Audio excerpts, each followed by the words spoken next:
নমস্কার বন্ধুরা, পূজা পদ্ধতি চ্যানেলে আপনাদের সবাইকে ওয়েলকাম। আমরা সামনেই জগদ্ধাত্রী পুজো এবং জগদ্ধাত্রী পুজোর বিষয়ে বেশ কিছু আলোচনা করব বলে আমি মনস্থির করেছি। জানি না কতদূর করতে পারবো। তো জগদ্ধাত্রী পুজোর বিষয়ে অনেক কিছু আলোচনা করার রয়েছে। তার মধ্যে প্রথমেই হলো যে জগদ্ধাত্রী পুজোর আমি মুদ্রাগুলো দেখাবো, এই বছরের টাইমিংটা বলবো, আর কিছু বিশেষ কনফিউশন নিয়ে আলোচনা করব যেগুলো মাঝে মধ্যেই কিন্তু দেখা দেয়। তো সেগুলো শাস্ত্রে কি বলছে না বলছে সেই হিসেবে আমরা একটু আলোচনা করব, ঠিক আছে? প্রথমে আমরা একটা জিনিস দেখতে পারি যে জগদ্ধাত্রী পূজা কখন হবে আর এর সংকল্পতে আমরা কিভাবে কি বলবো না বলবো এটা আমি বলছি। সংকল্প তো প্রত্যেকটা বইতে লেখা থাকে, কার্তিকী মাসে শুক্লে পক্ষে, আমি আসছি সেগুলোতেই আসছি। প্রথমেই বলছে জগদ্ধাত্রী পুজোর তিনটে কল্প সবাই জানি।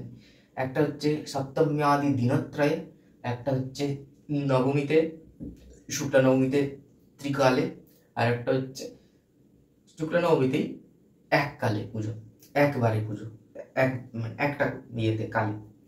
এই তিন রকম পুজো করা যায়। তোমরা জানি যে কলকাতার বাইরে বিশেষ করে চন্দননগর এইসব কৃষ্ণনগর এরিয়াতে সপ্তম্যাদি দিনত্রয় কল্পটা বেশি প্রচলিত। কলকাতাতে অনেক জায়গায় হয় এবং অনেক বাড়িতেও হয়, যেখানে যেখানে সপ্তম্যাদি দিনত্রয় হয়ে আসছে তারা সেইভাবে করে। আবার অনেক সময় সময়ের অভাবে বা কিছু কারণবশত দ্বিতীয় গল্পটাকে ফলো করা হয়। কলকাতায় বেশি দেখা যায় জেনারেলি, সেটা হচ্ছে অন্য জায়গাতেও হয়, বাট আমি আমার যেটা চোখে পড়েছে আমি সেই অনুযায়ী বললাম যে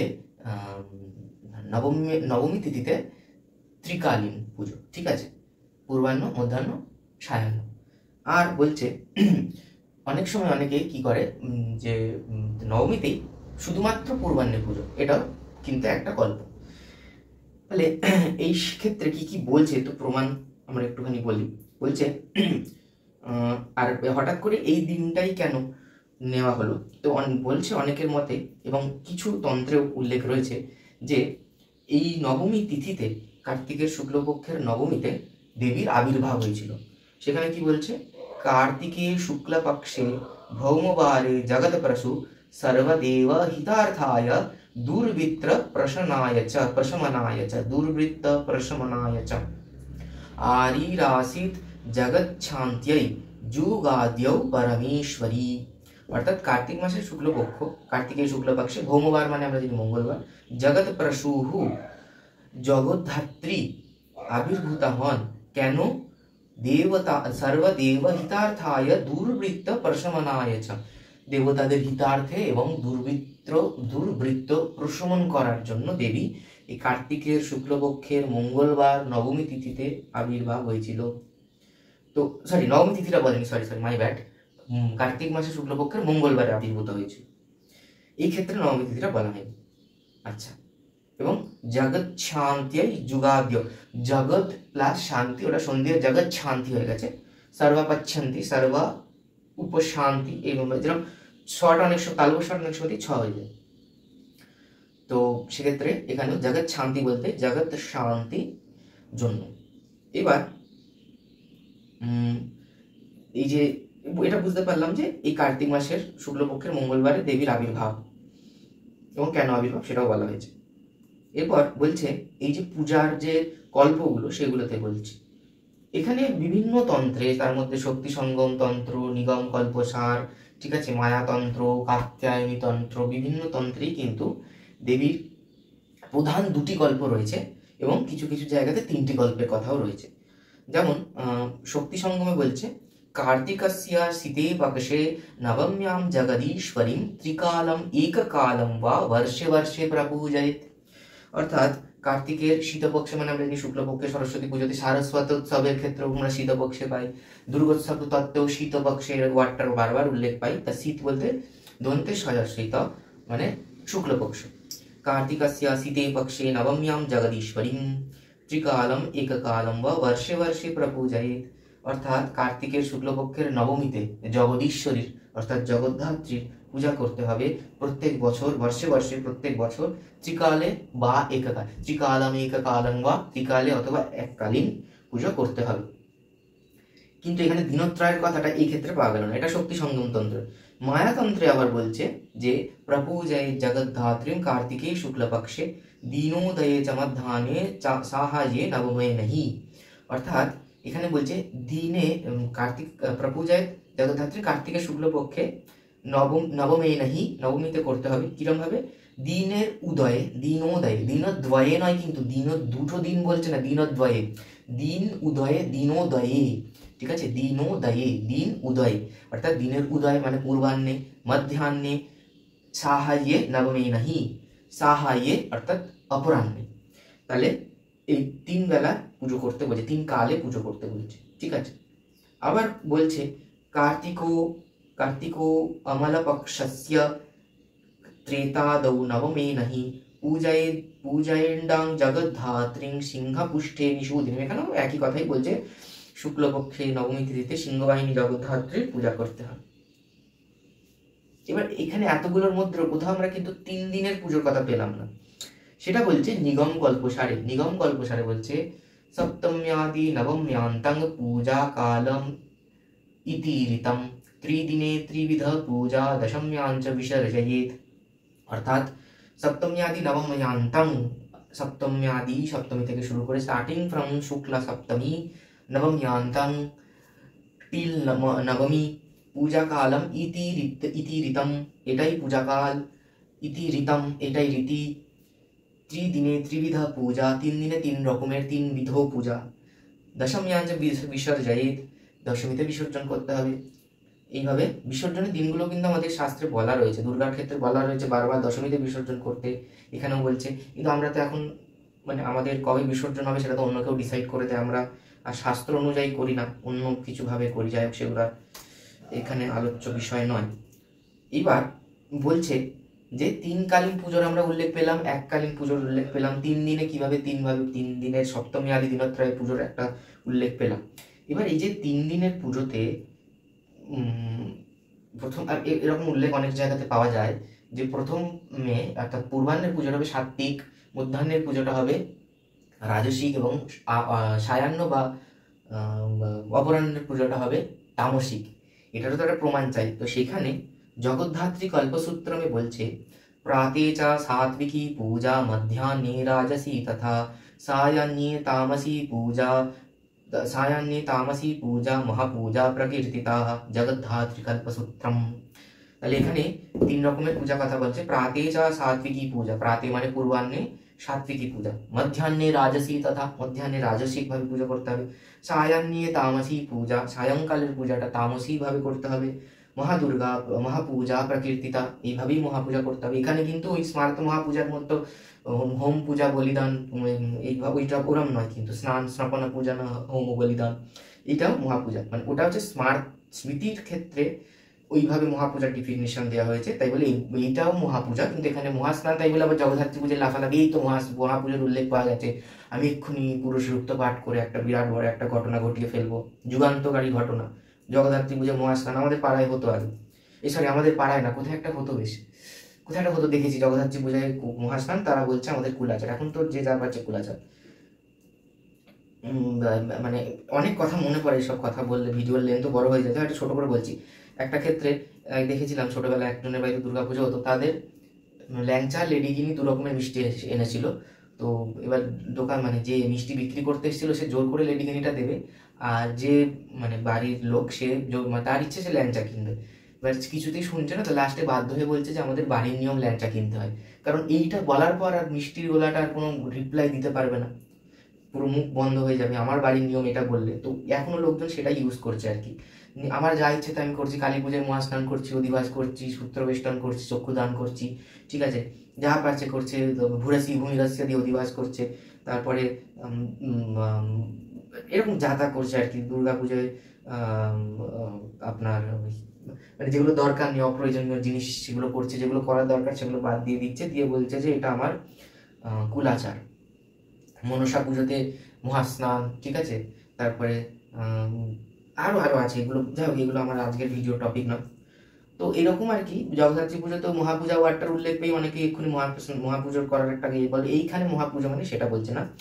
প্রাতে চ সাত্বিকী পূজা মধ্যাহ্নে রাজসী তথা সায়াহ্নে তামসী পূজা মহাপূজা প্রকীর্তিতা, ঠিক আছে।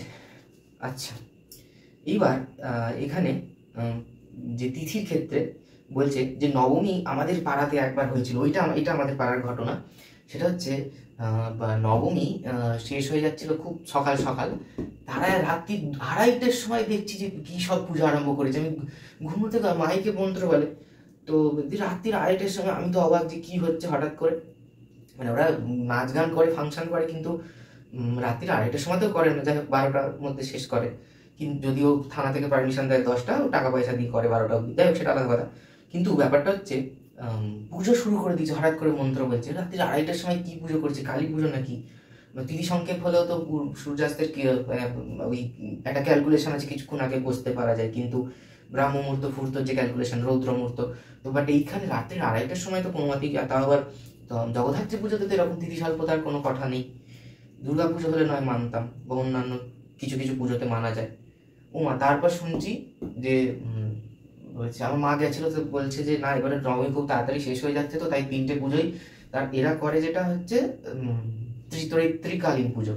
তো মানে পূর্বাহ্ন, মধ্যাহ্ন, সায়াহ্ন, কিন্তু ওরা বলে সপ্তমী, অষ্টমী, নবমী, বা মাঝখানে একটা সন্ধি পুজো কোথা থেকে আবিষ্কার করে কে যেন হঠাৎ করে, তো সেই করে। তো বলছে সপ্তমীর পুজো শুরু হয়েছে রাত্রি 2টোর সময়, অষ্টমীর পুজো রাত্রি 4টের সময়, ভোর 4টের সময়, নবমীর পুজো শুরু হয়েছে 6টার সময়, এই করে করে 10টা না করার মধ্যে পুজো শেষ করেছে হোমটোম করে। তো এইরকম একটা ধারণা রয়ে গেছে মানুষের মনে যে নবমীর মধ্যে পুজো শেষ করতে হবে, না এরকম ব্যাপারটা নয়। বলছে যে মুহূর্ত ব্যাপিনী নবমী যদিও হয়, তখনও আমাদের পূর্বাহ্নের পুজো, মধ্যাহ্নের পুজো, সায়াহ্নের পুজো করতে হবে। ঐকালীন মানে 3টে কালী করতে হবে। এই যে প্রথমে শ্লোকটা বললাম, বলছে দিন উদয়ে মধ্যাহ্নে সাহারিয়ে, এক্ষেত্রে শ্লোকগুলো আমি বলছি, আমার মুখের কথা তো বিষয়, লোকজন একটা কিছু বললেই, একটা নকুলদানা বাতাসা কিছু একটা বললেও বলবে, একটা সন্দেশ রসগোল্লা বললেও বলবে রেফারেন্স দিই। মহাবিপদ দাঁড়িয়ে দেবে, সবসময় সব কিছু রেফারেন্স পাওয়াও মুশকিল, বাট আজকে আমি কয়েকটা রেফারেন্স নিয়ে মানে বলতে পারবো। যাই হোক, তো বলছে যে নবমী যদি 3 কালে না থাকে, মানে ধরো পূর্বাহ্নতেই নবমী শেষ হয়ে যাচ্ছে, মানে পূর্বাহ্নের পুজোটা হয়তো শেষ হচ্ছে, সেই টাইমে নবমী শেষ, বা পূর্বাহ্নের পুজোটাও পুরো গেল না। পূর্বাহ্নের পুজোটা একটু বড় হয় তো, কারণ প্রাণ প্রতিষ্ঠা, ঘটস্থাপন এইসব থাকে। আবার জগদ্ধাত্রী পুজোর অনেক জায়গায় অধিবাস থাকে, তন্ত্রোক্ত পুজোর অধিবাসের নিয়ম হচ্ছে প্রাণ প্রতিষ্ঠার ক্ষেত্রে ওই জায়গাটাতে, ওই সময়টাতে হয়। তো পূর্বাহ্নের পুজোটা একটু বড়ই হয় জেনারেলি। আবার অনেকে বৃহৎ শিলান্যাসটা পূর্বাহ্নে করে, মধ্যাহ্ন সায়াহ্নে সংক্ষিপ্ত শিলান্যাস করে। এটা কিন্তু লজিক্যাল, মানে বৃহৎ শিলান্যাস 3বার করাটা টু মাচ মানে খাটনির ব্যাপার। কেউ করতে চাইলে করতেই পারে, বাট চাইলে পূর্বাহ্নের ক্ষেত্রে জেনারেলি যেটা করা হয়, পূর্বাহ্নতে পুরো বৃহৎ শিলান্যাস করে মধ্যাহ্ন এবং সায়াহ্নে সংক্ষিপ্ত শিলান্যাসটা করা, কারণ ওই ডিউরেশনটাও তো, মানে মাঝখানে গ্যাপও তো দিতে হবে, পূর্বাহ্ন শেষ হচ্ছে, মধ্যাহ্ন শুরু হচ্ছে, সায়াহ্ন শুরু হচ্ছে। তো সেই জন্য পূর্বাহ্নের পুজোটা একটু দীর্ঘায়িত হয়ে থাকে সব ক্ষেত্রে, জেনারেলি এটা লজিক্যাল, স্বাস্থ্যসম্মত। সেক্ষেত্রে দেখা গেল যে পূর্বাহ্নর একটুখানি সবেই আমার শেষ হয়ে যাচ্ছে, নবমী তিথি শেষ হয়ে যাচ্ছে। তো সেক্ষেত্রে কি করব আমি, তো লোকজন পাগল হয়ে যাবে। তো সেক্ষেত্রে সংকল্পটা তো আমরা পূর্বাহ্নের পুজো যখন শুরু হচ্ছে, প্রথমেই পুজো শুরু হওয়ার সময়তেই আমরা সংকল্প করছি, সেই টাইমে কিন্তু নবমীটা থাকতে হবে, এটা একটু দেখতে হবে। তাছাড়া বলছে নবমী শেষ হয়ে গেলেও কোনো ব্যাপার নয়, কোনো ব্যাপার নয়। আমাদের কীরকমভাবে ক্যালকুলেশন করতে হবে, এখানে বলছে যে নবমী যদি মুহূর্ত ব্যাপিনী হয় তাহলে সেই দিনকে করতে, পূর্বাহ্নতে যদি নবমী মুহূর্ত ব্যাপিনী হয় তাহলে সেই দিনকেই জগদ্ধাত্রী পূজা হবে। অনেকে তার আগের দিনে কনভার্ট করে দেয় 3কালীন করার জন্য, ওরকম পাগলামো করার কোনো দরকার নেই। ঠিক আছে, বলছে ত্রিসন্ধ্যা ব্যাপিনী সাতু यदि स्यान्नवमी तिथि ত্রিকালে ত্রিবিধা পূজা কথং দেব্যা জগন্ময়ে। অর্থাৎ যদি নবমী 3 কালে না থাকে, যে বলছে ত্রিসন্ধ্যা ব্যাপিনী সাতু যদি স্যা ন নবমী তিথি ত্রিকালে ত্রিবিধা, তাও ত্রিকালে ত্রিবিধ পূজা করতে হবে। ঠিক আছে, এটা বলছে নিগম কল্প সারি বলছে। আবার বলছে যে যে নবমী যদি প্রাতঃকালে মুহূর্তে বর্তমান থাকে, তাহলে সেই দিনকেই ত্রিকালীন পূজা করা যাবে। এরকম নয় যে শুধুমাত্র পূর্বে, এবারে শুধু পূর্বাহ্নে আছে বলে শুধু এককালীন পূজা করলাম, ওরকম ব্যাপার না। যারা এককালীন পূজা করে বলে মনস্থির করেছে তারা একবারই করবে, তাদের ক্ষেত্রে সমস্যা নেই। কিন্তু যারা ত্রিকালীন পুজো করে কিন্তু তিথি নেই বলে তারা ভাবছে একবারে করবো, ওরকম ব্যাপারটা নয়। যারা এককালীন পুজো করে তারা এককালীনই পুজো করবে শুধু পূর্বাহ্নের, আর যারা ত্রিকালীন পুজো করে তারা ত্রিকালীনই পুজো করবে, তাদের নবমী ছেড়ে গেলেও কোনো সমস্যা নেই। এবার অনেকে বলবো দশমী দণ্ডে বলিদান করবো কিভাবে, দশমীতে এই ক্ষেত্রে বলিদান করা যাবে, তার প্রমাণও রয়েছে, আমি সেটা বলছি। বলছে যে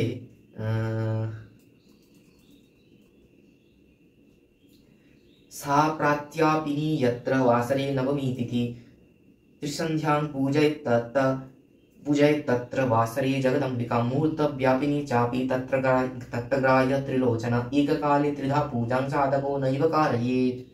এই যে পাগলের মতো দুপুর দুটো এই রাত্রি দুটো থেকে পুজো শুরু করেছে, এর তো কোনো কাল ফাল। রাত্রি দুটোটাকে আমি কি বলবো, না পূর্বাহ্ন না মধ্যাহ্ন না সায়াহ্ন, কিছুই না, একটা উদ্ভট নিশাকাল, মহানিশা, কালী পুজোর মতো মহানিশাতে তারা জগদ্ধাত্রী পুজো শুরু করে ফেলেছে তিথির ভয়। তো বলছে যে যদি নবমী খুব কম কাল থাকে, সা প্রত্যাপিনী যত্র বাসরে নবমী তিথি, অর্থাৎ প্রাতকালের মুহূর্তে যদি মুহূর্ত ব্যাপিনী হয়, যেটা বললাম আর কি, নবমী যদি থাকে, তাহলে ত্রিসন্ধ্যা পূজায় তত বাসরে জগদম্বিকাম, তাহলে সেখানে ত্রিসন্ধ্যাতেই পুজো হবে, অর্থাৎ ত্রিসন্ধ্যা বলতে ত্রিকালের কথা বলছে। মুহূর্ত ব্যাপিনী চাপি তত্র গ্রাহ্য ত্রিলোচনা, মুহূর্ত ব্যাপিনী নবমী হলে সেটাকে গ্রাহ্য করতে হবে।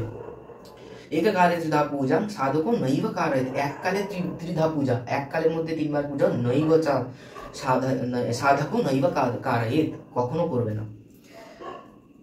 ত্রৈকালীন পূজার ক্ষেত্রে তাহলে শুক্লাপক্ষ, এটা তো বললাম যে যদি নবমী মুহূর্ত ব্যাপিনী হলে তিন কালে পুজো করা যাবে। এককালীন পুজোর ক্ষেত্রেও যদি নবমীতে ত্রিকালীন ব্যাপিনী না হয়, তাহলে তো এককালীন পুজোর ক্ষেত্রে কোনো সমস্যা নেই, পূর্বাহ্ন পেলেই হবে। আর ত্রিদিবসীয় পূজার ক্ষেত্রে তো যেদিনকে যে তিথি সেদিনকে সেই তিথি অনুযায়ী পুজো হবে, ঠিক আছে। এবার বলছে যে আমাদের জগদ্ধাত্রী পূজার ক্ষেত্রে আমাদের কিন্তু গৌণচান্দ্র মাসের উল্লেখ করতে হবে।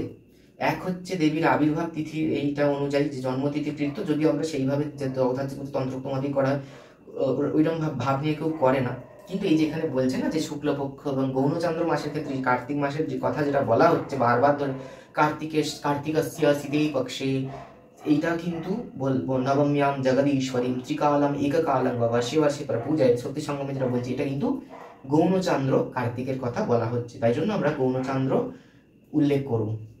আর সৌর মাসের যেরকম আমরা রাশি, সূর্য কোন রাশিতে আছে সেটা যেরকম বলে থাকি সেটা বলবো, অসুবিধা নেই তাতে। এইবার বলছে যে কার্তিক, এটা তো বললাম কার্তিকো অমলা বক্ষস্য ত্রেতাদৌ নবমী নাহি পূজায় তাং জগদ্ধাত্রী, এটা বলা হয়ে গেছে। তাহলে গৌণচন্দ্র মাসের সাথে আমরা রাশিরও উল্লেখ করব, যেরকম বললাম আর। এখানে বলছে এবং যুগে যুগে প্রোক্তা কালৌ সৌরস্য সর্বতঃ, অর্থাৎ সৌর মাসের এটা না, হ্যাঁ, তো এই তিথি ফিতি নিয়ে যা যা বলার ছিল এইখানে, কিন্তু আর আমার এক্সট্রা কিছু বলার নেই। এবার আমার একটা কথা বলা, সেটা হচ্ছে যে এই জগদ্ধাত্রী পূজার যে ক্রমটা, এটা অনেকটা আমরা কালী পুজোর সাথে ম্যাচ পাই, এবং কালী পুজোর সাথে সিমিলারিটি পুজোর শুধু ক্রমেই নয়, এক তো সব থেকে বড় হচ্ছে দুটোই তন্ত্রোক্ত পুজো, তাই দুটোর মধ্যে সিমিলারিটিস থাকবে। এছাড়াও বলছে যে জগদ্ধাত্রীকেও কালীর মতো করে পুজো করতে, কিরকম বলছে, কালীবদাচরিত বিদ্যম কালীবত পূজয়িত সদা কালীবত সাধয়েৎ দেবীম কালীবত চিন্তয়েৎ সদা या काली सा महादुर्गा या दुर्गा सैव तारिणी अभिदेना यजित देवीं सिद्धयुष्टौ भवन्ति। অর্থাৎ জগদ্ধাত্রী মহাদুর্গা এর ক্ষেত্রে বলছে কালিকা বদাচরেত, কালিকা বধ, অর্থাৎ কালীবধ আচরণ করতে হবে, কালিকাবধ আচরিত বিদ্যম কালীবধ পূজয়িত সদা, অর্থাৎ কালীর মতো পুজো করতে হবে, কালীর মতো আচরণ করতে হবে, কালীবধ সাধয়েৎ দেবী, কালীর মতো করে সাধনা করতে হবে, কালীবধ চিন্তয়েৎ সদা, কালীর মতো করে চিন্তা করতে হবে। সা কালী ইয়া কালী সা মহাদুর্গা ইয়া দুর্গা শৈব তারিণী, যেটা যেই কালী সেই মহাদুর্গা সেই দুর্গা শৈব তারিণী। এই ক্ষেত্রে তাই বলছে কালীর সাথে কিন্তু সিমিলারিটিস থাকবে, এবং কালীর মতো করেই আমরা কল্পনা করব এবং বিভেদ করবো না। আমাদের যেটা বক্তব্য যে কালীর সাথে জগদ্ধাত্রীর বিভেদ, তুই কালী পুজো করিস, আমার জগদ্ধাত্রী বড়, যারা কালী সাধক তারা বলছে দূর দূর, কালী জগদ্ধাত্রীর মধ্যে কিছু নেই, কালী সব থেকে বড়, এইরকম ভেদ বুদ্ধি রাখা চলবে না। যেই কালী সেই দুর্গা, এক্ষেত্রে দুর্গা মানে জগদ্ধাত্রী, তান্ত্রিক দুর্গা মানে জগদ্ধাত্রী, তো জগদ্ধাত্রী কথা বলছে এখানে। এখানে মূলা দুর্গার কথাও রয়েছে আবার কিছু কিছু ক্ষেত্রে, বলছে या काली सा महादुर्गा या दुर्गा शैव तारिणी अभिदेन यजित देवीं सिद्धयोष्टि भवन्ति। এইখানে বলছে যে অষ্টাদশ মহাবিদ্যার মধ্যে আমরা জানি যে মূলা দুর্গা হচ্ছে জগদ্ধাত্রী, এবং এই যে যা কালী সা দুর্গা এই যেটা বলছি এটা কিন্তু শিববচন, তাই এটাকে অস্বীকার করার কোনো জায়গা নেই। কাত্যায়নী তন্ত্রে বলছে যে দেবীর রূপ বর্ণনা করতে গিয়ে বলছে কোটি সূর্য প্রতিকাশং চন্দ্রকোটি সমপ্রভম, অর্থাৎ দেবীর এত জ্যোতি, কোটি সূর্য জ্যোতি এবং কোটি চন্দ্রকোটি সমপ্রভম, কোটি সূর্য প্রতিকাশং চন্দ্রকোটি সমপ্রভম, এত উজ্জ্বল আর কি দেবীর রূপ, যেটা বর্ণনা করার অতীত। কোটি সূর্যকে কেউ বর্ণনা করতে পারে না, কোটি চন্দ্রকে কেউ বর্ণনা করতে পারে, যা ইমাজিন করতে পারে আছে এরকম, বাট ইউ ক্যান্ট এক্সপ্লেন। এইবার আমরা আমাদের আলোচনার প্রায় শেষ পর্যায়ে, এবার বলা হচ্ছে যে জগদ্ধাত্রীর যে মুদ্রাগুলো, একদম লাস্ট পর্যায়ে চলে এসেছি। জগদ্ধাত্রীর যে মুদ্রাগুলো রয়েছে তার মধ্যে প্রথম হচ্ছে শঙ্খ মুদ্রা। শঙ্খ মুদ্রা করতে গেলে আমার এই বাম হস্তের যে বৃদ্ধাঙ্গুলি সেটাকে দক্ষিণ হস্ত দিয়ে মুষ্টিবদ্ধ করতে হবে, ঠিক আছে, করে এই পুরো একদম প্রপার শঙ্খের মতো দেখতে, ঠিক আছে, একদম এখানে অর্ঘ স্থাপন করে ফেলতে পারবে, এত সুন্দর সুন্দর শঙ্খ মুদ্রা, ঠিক আছে। আরও বলছি, বাম হস্তের বৃদ্ধাঙ্গুলিকে দক্ষিণ হস্তের দ্বারা মুষ্টিবদ্ধ করে বৃদ্ধাঙ্গুলিটাকে প্রসারিত করতে হবে এবং বাকি অঙ্গুলির দ্বারা এরকম একটা শঙ্খের আকার দিতে হবে, দ্যাট ইজ শঙ্খ মুদ্রা। দেন চক্র মুদ্রা, আমরা চক্র মুদ্রায় মানে ডেলি বারবার ধরে অভিলক্ষণ করে থাকি, এটা চক্র মুদ্রা। বাণ মুদ্রা, বাণ মুদ্রা হচ্ছে এইটা, এটা হচ্ছে বাণ মুদ্রা। চাপ, চাপ মানে পূর্ণ চাপ, এটা হচ্ছে চাপ, এই যে ডি এর মতো শেপটা, ধনুক যেটা হয় পূর্ণ চাপ, এরকম ডি এর মতো শেপটা, এটা হচ্ছে চাপ। এরপর হচ্ছে দৌর্গী মুদ্রা। এই দৌর্গী মুদ্রা নিয়ে আমি বেশ কিছু রিসার্চ করলাম দৌর্গী শব্দটার অর্থের জন্য, বাট আমি প্রপার অর্থ পেলাম না সেরকম কোথাও, বা যেটা পেলাম সেটাতে আমার ঠিক মানে আমি স্যাটিসফাই হচ্ছে না, কেন জানি না, এটাই অর্থ। আমিও খুঁজলাম এবং আমি আর কিছু পাচ্ছিলাম না বলে সৈকতকেও জিজ্ঞেস করলাম, তো সেও বললো একই কথা, যে দৌর্গী শব্দটা আমি যে শব্দগল্প দ্রুমেও দেখছিলাম সেখানেও বিশেষ কিছু নেই, খালি যে জায়গাতে দেখলাম একই কথা বারবার বলছি, দৌর্গী এই ওয়ার্ডটা এসে দুর্গা থেকে, ঠিক আছে। এটা আরও একটা প্রমাণ আছে, আমি সব বলছি, দৌর্গী ওয়ার্ডটা যে দুর্গা থেকে, দৌর্গী মানে আমি ভাবছিলাম হয়তো কিছু একটা জিনিস হবে, কারণ শঙ্খ চক্র সব তো একটা কিছু একটা কোনো অবজেক্টকে বোঝাচ্ছে, বা আমরা মুদ্রা যখন দেখাই চক্র মুদ্রা বা লেবিহান মুদ্রা, ঠিক আছে, সব কিছু একটা কিছুকে বোঝাচ্ছে। তো দৌর্গী মুদ্রাটা আমি ভাবছিলাম যে কিছু একটা হয়তো জিনিস যেটাকে আমরা মুদ্রা দ্বারা রিপ্রেজেন্ট করছি, এটা আমি ভাবছিলাম প্রথমে, বাট আমি দেখলাম যে সেরকম কিছু নয়, বা হয়তো হলেও আমি খুঁজে পাইনি, এটাও হতে পারে। তো যাই হোক, আমার যেটা বক্তব্য যে দুর্গা ওয়ার্ডটা থেকে দৌর্গী এটা এসছে, কারণ এটার আরেকটা প্রমাণ, এই নবমীকে, এই জগদ্ধাত্রী পূজার যে নবমী সেটাকে একটা জায়গায়, বেশ কিছু জায়গায় বলা হচ্ছে দৌর্গী নবমী। দৌর্গী নবমী মানে দুর্গার নবমী, ঠিক আছে। এই দুর্গা ওয়ার্ডটা থেকে বা দুর্গা রিলেটেড টু দুর্গা এইটা বোঝাতে গিয়ে দৌর্গী বলা হচ্ছে, এবং দুর্গার প্রিয় মুদ্রা দৌর্গী মুদ্রা এরকম ভাবে উল্লেখ আছে, এরকম ভাবে উল্লেখ নেই, উল্লেখ রয়েছে যে দৌর্গী মুদ্রা প্রদর্শয়েত, এরকম ওয়ার্ড রয়েছে দুর্গা পূজার ক্ষেত্রে, এবং দুর্গা বলতে তন্ত্রোক্ত দুর্গার ক্ষেত্রে, অবশ্যই কেউ আর স্মার্ত দুর্গার ক্ষেত্রে দৌর্গী মুদ্রা দেখে সেটা উল্লেখ কোথাও নেই, কিন্তু এই ক্ষেত্রে দুর্গা বলতে আজকের ভিডিওতে সব দুর্গা মানে তন্ত্রোক্ত দুর্গা, মানে দ্যাট ইজ জগদ্ধাত্রী, এবং দুর্গার বীজ যেটা দুর্গা বীজ বলতে কিন্তু আমরা জগদ্ধাত্রীর বীজ ইউজ করি, মায়া বীজ নয়, ওইটা স্মার্ত পূজার ক্ষেত্রে আমরা মায়া বীজ ইউজ করি, বাট দুর্গা বীজ অ্যাকচুয়ালি জগদ্ধাত্রী বীজ। তো এক্ষেত্রে আমার দৌর্গী ওয়ার্ডটা যেটা বলছিলাম দুর্গা রিলেটেড থেকে এসছে, দুর্গার সম্পর্কিত, দুর্গা সম্বন্ধিত, তো সম্বন্ধীয়, তো সেই ক্ষেত্রে দুর্গা। এবার দৌর্গী মুদ্রা যেটা বলা হচ্ছে এইরকম ভাবে করতে, যে বাম হস্তটাকে এরকম, বাম হস্তের বৃদ্ধাঙ্গুলিটাকে এরকম উপরে করে দক্ষিণ হস্ত দ্বারা এরকম ধরতে হবে, কেউ আবার এই আঙুলটাকে তুলে দিচ্ছে, কেউ নর্মাল ধরছে, ঠিক আছে। এইভাবে দৌর্গী মুদ্রা এইরকম বা এরকম মাথার উপরে করতে হবে, এরকমভাবে দৌর্গী মুদ্রা প্রদর্শন করতে হচ্ছে। তো শঙ্খ বললাম এইটা, চক্র তো আমরা জানি, বাণ, চাপ আর দৌর্গী। তো এবার এই শেপটাই কেন দুর্গার সাথে রিলেটেড, এটা নিয়েও আমি অনেক দেখছিলাম, কিন্তু আমি কোনো সেরকম স্পষ্ট অ্যান্সার পেলাম না। তো যে এটাই কেন দুর্গা রিলেটেড হতে হলো, মানে যদি দৌর্গী ওয়ার্ডটার মানেই দুর্গা সম্বন্ধীয় হয়, তাহলে এইটা কেন? তো এটা আমি সত্যি কোনো অ্যান্সার পেলাম না এখনো পর্যন্ত। তো যদি কারো জানা থাকে তাহলে প্লিজ আমাকে একটুখানি কমেন্টে এক্সপ্লেন করবে, তাহলে আমারও একটু নলেজ গেন হবে বা বাকিটাও জানতে পারবে আর কি। যাই হোক, আজকের ভিডিওতে এই পর্যন্তই। সামনে জগদ্ধাত্রী পুজো, সবাই খুব ভালো করে জগদ্ধাত্রী পুজো করুন এবং সবাই খুব জগদ্ধাত্রী পুজো ভালো করে কাটান। লাস্টে আমি জগদ্ধাত্রী পুজোর প্লেলিস্টে একটাই কথা বলেছিলাম, ওখানে তো ডিটেলস পূজা পদ্ধতি রয়েছে, হ্যানা ত্যানা সব কীভাবে করতে হবে। মেন যেটা বক্তব্য, জগদ্ধাত্রী পুজো যখন আমরা ত্রৈকালীন করবো, তাহলে সেক্ষেত্রে প্লিজ কেউ সপ্তমীর পুজো, অষ্টমীর পুজো, নবমীর পুজো কেউ বলবেন না, প্রথম কথা। দ্বিতীয় কথা, আমি তো সবাইকে বলে বলে পাগল যে সপ্তমীটাকে মহাসপ্তমী না বলতে, দুর্গা পুজোর সপ্তমীটাকে, আশ্বিনের শুক্লা সপ্তমীটাকে। তাও আমার মানে যারা খুব কাছের তারাও দেখি মহাসপ্তমী বলছে, তারা জানে কিন্তু কেন বলছে আমি জানি না, বলছে ভুল করে বলে ফেলেছি। যাই হোক, এগুলো খারাপ লাগে, কারণ মানে এইগুলোই তো কারেকশন করার মানে জিনিস আমাদের, না হঠাৎ করে এইবারে এটা বলা উচিত কিনা যাই না।